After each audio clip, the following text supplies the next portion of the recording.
Trees के बारे में तो आपने भी सुन ही लिया होगा। ये एक नया चाइनीज एनिमे है जो कि एक नॉवल पर बेस्ड है और लोगों का कहना है कि इसकी कहानी अटैक ऑन टाइटन से भी अच्छी है और ये एनिमे एक बहुत बड़ा मास्टरपीस है। लेकिन आप इसके एपिसोड देखोगे तो हो सकता है सब कुछ आपके सिर के ऊपर से निकल जाए, क्योंकि ये एनिमे थोड़ा कॉम्प्लिकेटेड है। लेकिन मैं सब कुछ काफी आसान शब्दों में एक्सप्लेन कर दूंगा। तो चलिए जानते हैं एलओटीएम की कहानी को इसके एपिसोड नंबर 1 के साथ। एपिसोड पर जाने से पहले हम थोड़ी बेसिक चीजें क्लियर कर लेते हैं। इस कहानी का जो हीरो है वो आज के टाइम के चाइना में रहता है, लेकिन अचानक एक दिन कुछ होता है और उसकी आत्मा एक दूसरे आदमी के शरीर में ट्रांसफर हो जाती है, यानी कि वो ट्रांस माइग्रेट हो जाता है। और हमारे हीरो को पता चलता है कि वो तो एक अलग ही दुनिया में आ गया है, क्योंकि ये दुनिया टेक्नोलॉजी में काफी पीछे है और ये दुनिया जादुई थी। अब ये जो जादुई दुनिया है, इनमें लोगों के पास सुपर पावर्स भी होती है और इन सुपर पावर वाले लोगों को बियॉन्डर कहा जाता है। बियॉन्डर बनने के लिए इन्हें एक मैजिक पोशन पीना पड़ता है। पोशन पीने के बाद इनके सामने 22 रास्ते यानी कि पाथवेज खुल जाते हैं और इन्हें डिसाइड करना होता है कि वो कौन से पाथवे पर जाएंगे, क्योंकि हर पाथवे अलग तरह की सुपर पावर देता है। हर एक पाथवे में फिर 9 लेवल्स भी होते हैं जिन्हें सीक्वेंस कहा जाता है। हर सीक्वेंस को पास करने पर इन्हें एक पावर मिलती है और जैसे जैसे ये 9 से 1 नंबर तक जाते हैं, इनकी शक्ति बढ़ती जाती है और जो बंदा 1 नंबर के सीक्वेंस तक पहुंच जाता है वो तो समझ लो कि गॉड जितना पावरफुल बन जाता है। खैर, तो कहानी की शुरुआत होती है 28 जुलाई सन 1349 में। हम हमारे हीरो जो को आसमान से गिरते हुए देखते हैं और इसके बाद उसे किसी दूसरे आदमी के शरीर में होश आता है और जिस आदमी के शरीर में जो आया है उसका नाम क्लाइन मोरेत्री था। जो को समझ नहीं आता कि वो कहाँ पर है और ये कौन सी जगह है। उसके सिर में एक छेद भी था जो कि अब भर गया था और पास में एक रिवॉल्वर पड़ी थी, जिससे साफ पता चल रहा था कि क्लाइन ने इस बंदूक से खुद को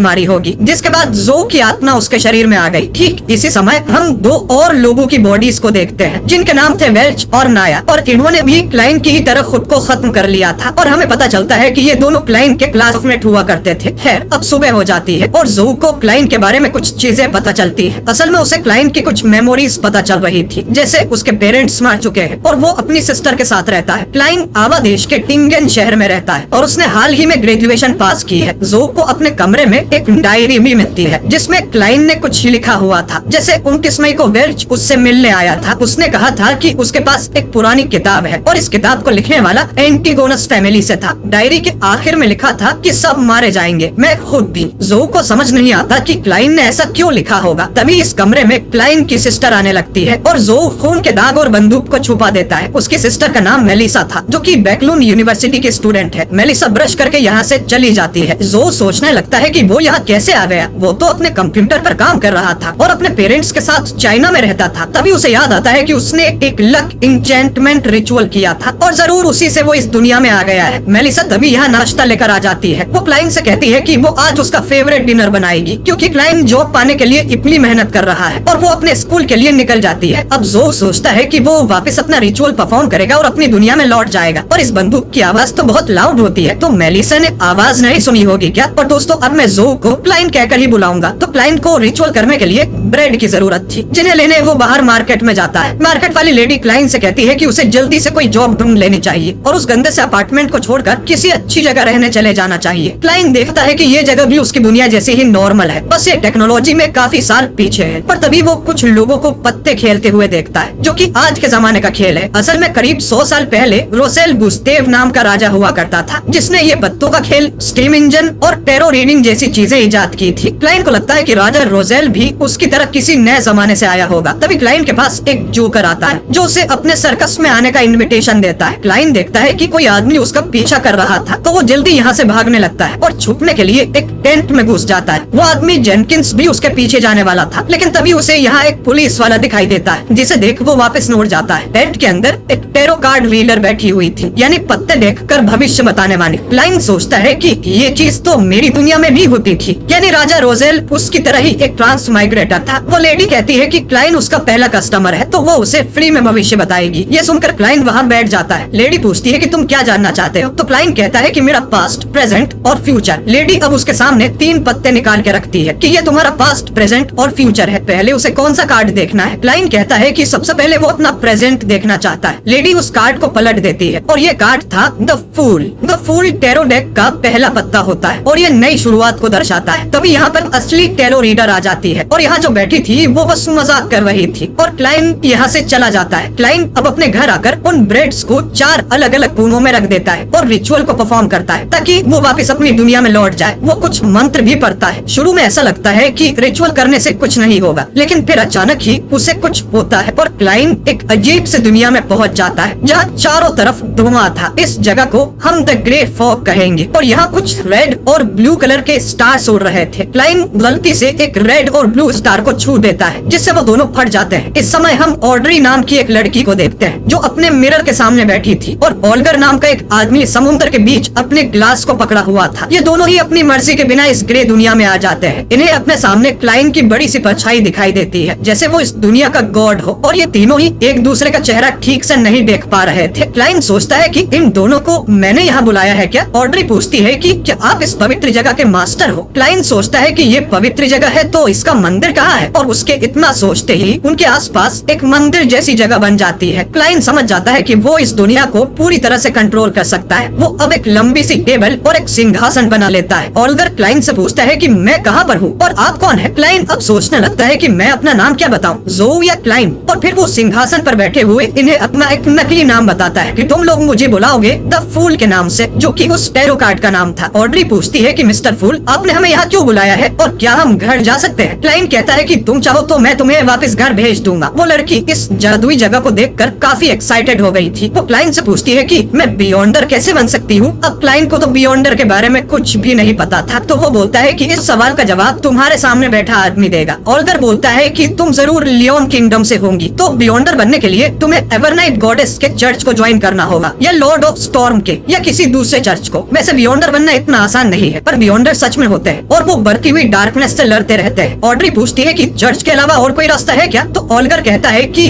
रॉयल फैमिली के पास जाओ या तो मिलेनियम नोबिलिटी के। ऑड्री कहती है कि कोई और तरीका? अब ऑल्गर बताता है कि असल में उसके पास दो सीक्वेंस 9 के पोशन रखे हुए हैं, एक सेलर सीक्वेंस का और दूसरा स्पेक्टेटर सीक्वेंस का, जिन्हें पीकर वो बियॉन्डर बन सकती है। क्लाइन समझ जाता है कि यहाँ सुपर पावर्स की बात हो रही है और सीक्वेंस उस पावर का लेवल होगा। उसका ट्रांसमाइग्रेशन और इस ग्रे वर्ल्ड में आना भी किसी बियॉन्डर का काम है क्या? ऑड्री कहती है कि उसने इस आदमी के साथ एक डील कर ली है, वो उसे एक पोशन देगा और बदले में ऑड्री भी उसे कुछ सामान देगी और वो चाहती है कि क्लाइन ऐसी मीटिंग्स और करे। ऑल्गर भी कहता है कि मिस्टर फूल, आपकी पावर हमारी सोच से भी परे है, तो मीटिंग में छोटी मोटी चीजें हम दोनों ही संभाल लिया करेंगे। ऑल्गर सोचता है कि इस तरह की मीटिंग्स में वो और भी डील्स कर पाएगा। अब क्लाइन सोचता है कि ऐसी मीटिंग्स करके उसे इस दुनिया के बारे में और भी जानकारी मिलेगी और वो जल्दी अपने घर जाने का रास्ता ढूंढ पाएगा। क्लाइन कहता है कि ठीक है, हम हर मंडे को 3 बजे मीटिंग किया करेंगे। ऑड्री कहती है कि फिर हम लोगों को भी अपने कोड नेम्स रख लेने चाहिए क्योंकि हम यहाँ अपने असली नाम यूज नहीं करेंगे। अब क्योंकि क्लाइन ने अपना नाम टैरो कार्ड पे रखा था, तो ये दोनों भी अपने कोड नेम्स टैरो कार्ड्स पर ही रख लेते हैं। ऑड्री का कोड नेम है जस्टिस और ऑल्गर का दी हैंग्ड मैन और ये तीनों अब इस टैरो क्लब के मेंबर्स हैं। तभी क्लाइन के कमरे का दरवाजा कोई पीटने लगता है जिससे क्लाइन का कंट्रोल इस दुनिया में कमजोर हो रहा था। वो इनसे कहता है कि इस मीटिंग को हम यहीं खत्म करते हैं और वो दोनों को वापस अपनी जगह पर भेज देता है और खुद भी अपने कमरे में लौट आता है। क्लाइन देखता है कि उसके दरवाजे पर पुलिस आई थी, तो वो जल्दी से अपनी डायरी और बंदूक छुपा देता है। ये वही पुलिस वाला था जो टेंट के बाहर खड़ा हुआ था। इसका नाम लेनर्ड है। इसके साथ एक दूसरा ऑफिसर भी था जिसका नाम डन स्मिथ है। ये दोनों यहाँ पर वेल्च और नाया के केस के लिए आए हैं और क्लाइन को बताते हैं कि उन दोनों ने खुद को खत्म कर दिया। लेनर्ड तुरंत ही क्लाइन की डायरी ढूंढ लेता है और पूछता है कि तुमने आखिरी पन्ने पर ये क्या लिखा है कि सब मारे जाएंगे और मैं भी, इसका मतलब क्या है? अब क्लाइन को समझ नहीं आता कि वो इन्हें क्या बोले। वो इन्हें साफ साफ कह देता है कि मेरी याददाश्त चली गई है और मुझे ठीक से कुछ भी याद नहीं है। कल रात उसने खुद को ऊपर पहुंचाने की कोशिश की थी पर पता नहीं कैसे मैं अब भी जिंदा हूँ और वो बंदूक उस डब्बे में रखी है। डन अब कहता है कि फिर हम तुम्हें साइकिक के पास लेकर चलेंगे जो तुम्हारी सारी मेमोरीज वापस ले आएगी। जो सुन क्लाइन को अब टेंशन हो जाती है कि ये लोग अगर मेरी मेमोरीज में झांकेंगे तो इन्हें ये भी पता चल जाएगा कि मैं इस दुनिया का नहीं। लेनर्ड कहता है कि वो उसे जिंदा देखकर खुश हुए, लेकिन जो हादसा हुआ था उसके बाद तो कोई भी मर जाता। ये लोग अब क्लाइन को अपने साथ ले जाने लगते हैं। तभी एक बच्चा ब्रेड चोरी करके यहाँ से भाग रहा था, तो पुलिस वालों का ध्यान उस पर चला जाता है और मौके का फायदा उठाकर क्लाइन यहाँ से भागने लगता है। वो एक गली में जाकर रुकता है जहाँ कोई उसके ऊपर पानी फेंक देता है, लेकिन वो पानी हवा में ही रुक जाता है और यहाँ आसपास की चीजें भी हवा में उड़ने लगती है। क्लाइन समझ जाता है कि यहाँ कोई बियॉन्डर है जो ये कर रहा है। वो भागकर एक घोड़ा गाड़ी में बैठ जाता है और बोलता है कि समुद्र किनारे चलो। थोड़ी देर बाद क्लाइन देखता है कि अब उसका कोई पीछा नहीं कर रहा, तो वो गाड़ी रोकने को बोलता है, लेकिन गाड़ी वाला चलता ही रहता है और कहता है कि वो उसे वेल्च के घर ले जा रहा था। ये घोड़ा गाड़ी वाला कोई और नहीं बल्कि डन था। तभी क्लाइन की आंख अपने कमरे में खुलती है और उसे लगता है कि वो सब एक सपना था, पर तभी दरवाजे पर ऑफिसर डन स्मिथ आ जाता है और वो एक बियॉन्डर है। वो बोलता है कि रात में हमारी पावर ज्यादा बढ़ जाती है। क्लाइन सोचता है कि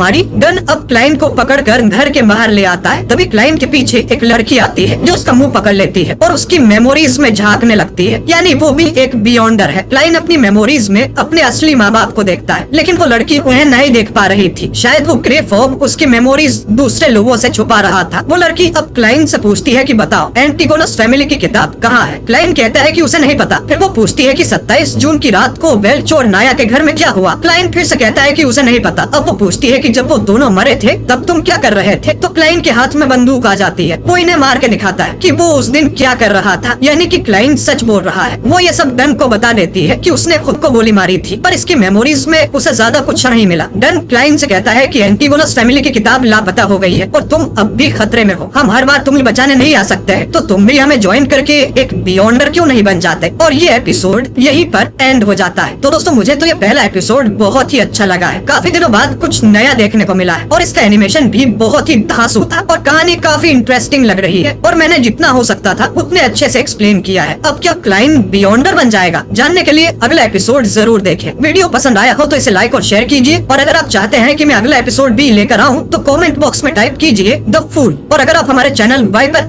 एक्सप्लेन्ड पर नए हैं तो हमारे चैनल को सब्सक्राइब करके बेल आइकन जरूर दबाइए। मैं मिलता हूँ आपसे बहुत ही जल्द अगले वीडियो के साथ। शुक्रिया।